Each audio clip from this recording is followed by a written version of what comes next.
Makadinyu indinoitwa Ziripa Unique Piri. Unique is zita ndakazvipa nekuda kwokuti ndakazvarwa ndine condition, and condition iyoyo ndeyekuzvarwa munhu asina chibereko, inonzi MRKH. It's a rare condition. Condition inowanikwa mu 1 in 5,000 women. So ndakangofila kuti I'm one of the unique ones. Mukukura kwangu ndakasvika 20 years ndisina kutevera, ndisina kuenda kumwedzi, and vabereki vangu vaingofunga kuti since ndisiri kurwara or anything, vaingofunga kuti I'm one of vanhu vanononoka kutevera. Saka ndakazosanganawo nemukomana wangu anova ndiye akazoita murume wangu. Saka taroorana takaita 3 months tisingakwanisi kusangana pabonde. Hatina kuziva kuti chichaitika.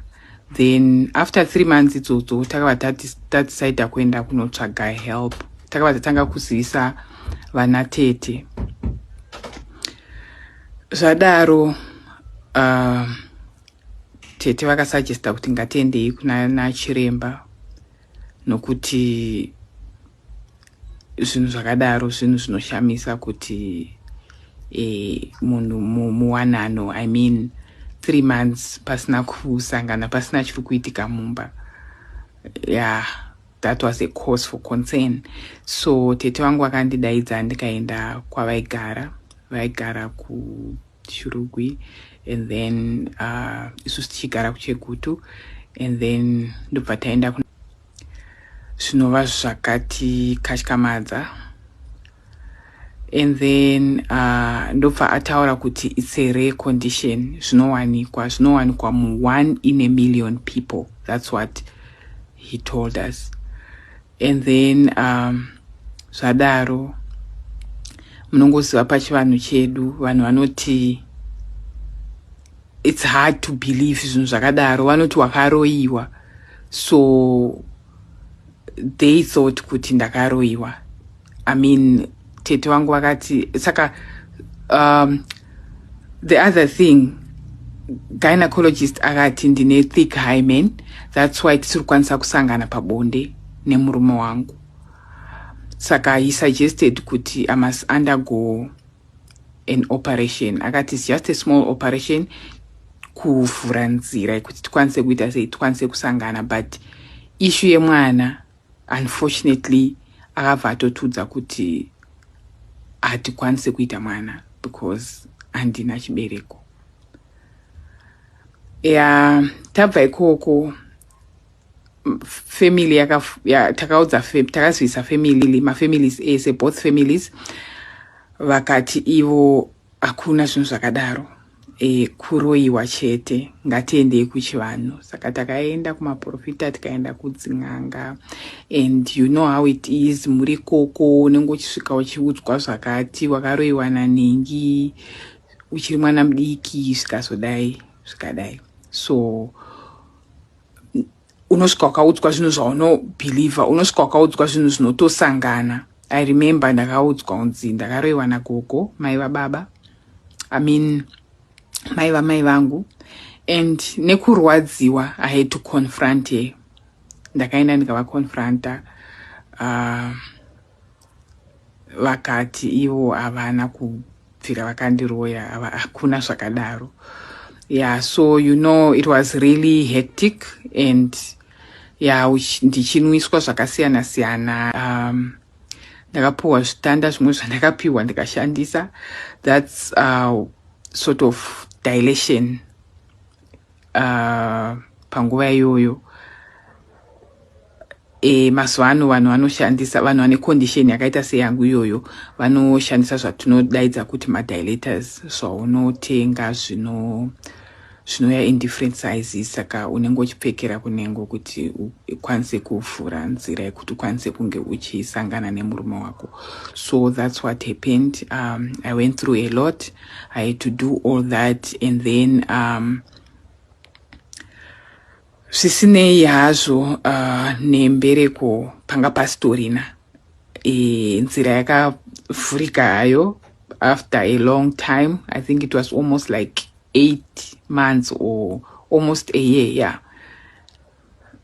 Zvakazoita hazvo tikazokwanisa kusangana nemurume, asi nyaya yembereko yakaramba isipo, chibereko chakaramba chisipo, kana kutevera kuenda kumwedzi kwanga kusipo, kusvika nanhasi hakupo.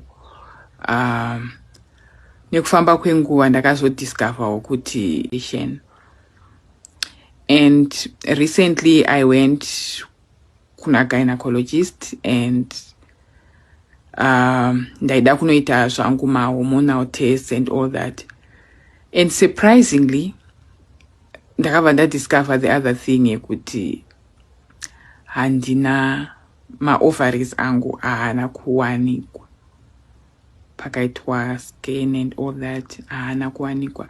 So this condition, it's so depressing, but the only thing that you have to do, is to accept things that you cannot change. Unofana kungogamuchira kuti ndozviripo, and hazvidi kuti munhu utsvage zvakawanda, because unopedzisira wakuudzwa kunzi wakaroiwa, but yet wakazvarwa wakadaro. Variko vamwe, I've met a lot of people because of this condition. I mean, like kuma social media and all that. And if you talk to the people vari kufamba munzira yakangofanana neyako iyoyo, zvinhu zvinobatsira iti condition yandinayo. Ndakaenda kune mamwe madoctors, kuma gynecologist, and vamwe vaiti ndine chibereko kadiki kasingakwanisi kutakura mwana, asi vamwe vachiti havasi kuchiona chibereko. Saka munoziva nekufamba kwenguva nemainternet, you end up wakutsvaga kuda kuziva kuti where exactly is the problem. So imba yangu yakazopararawo nekuda kwekuti panga pakazoita pressure dzinobva kuma-families, kuma-families, kuma-friends, muchisirwa pressure kuti maane makore 2 marorana, hapana kana mwana and all that. Imimi pachenyu munenge muchiwirirana muchiti we are in this together, but nekuda kwepressure, we go to a point yatakazoseparata yedu. And then after that ndakangozudzawo kuti handifungi kuti ndowanikwa zvakare, nekuda kwokuti I had that phobia, I had that fear yekuti ndichazosanganawo nezvandakasangana nazvo, nokuti ndakasangana nezvakawanda. So now nekufamba kwenguva unozongozudzawo kuti maybe ndichazongowanikwawo zvakare. Let me just find out kuti where exactly is the problem. So chinorwadza ndechekuti you go to the doctors, you go to the gynecologist. Wasvika ikoko nguva zhinji unotsanangura nyaya yako, unotanga kubvunzwa kunzi wakapedzisira rini kuenda kuma-periods, then unozotaura kuti ndiende kuma-periods, then munobva ati une makore mangani, wobva wataura. And then ke vanobva vatoshamisika kuti chii chinonzi MRKH. Kana zvatodaro unobva watoshaya kuti pandiri kufanira kunge ndichiwana help, ndo pandiri kubvunzwa mubvunzo iwoyo kuti chii ichocho chinonzi MRKH. Ndakufanira kuchitanga pasi kuchitsanangura kuti no, ndine condition yakadai, zvinoreva kuti zvakati, uchitsanangurira kwacho kwaurifanira kunge uchiwana help. So izvozvo zvinhu zvinongoratidzawo kuti it really is a rare condition. Zvinobatsira, it really helps a lot.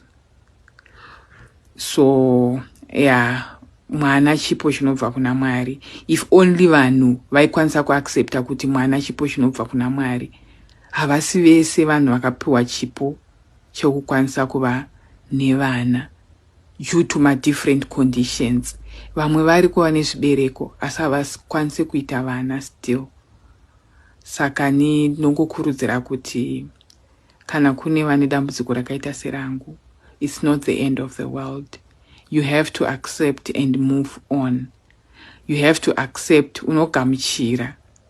And then kune vana vari kukunze uku vanoda, vanotambura, vanoshaya, vanovachengeta nherera dziriko. You can always adopt uve nemwana. I know kuti zvinhu zvinorwadza, kuti you would want kuva nemwana wako, you know, that hug from inside, carrying the pregnancy and all that. It's not the end of the world. Unokwanisa kuchengeta nherera, unokwanisa kuadopta.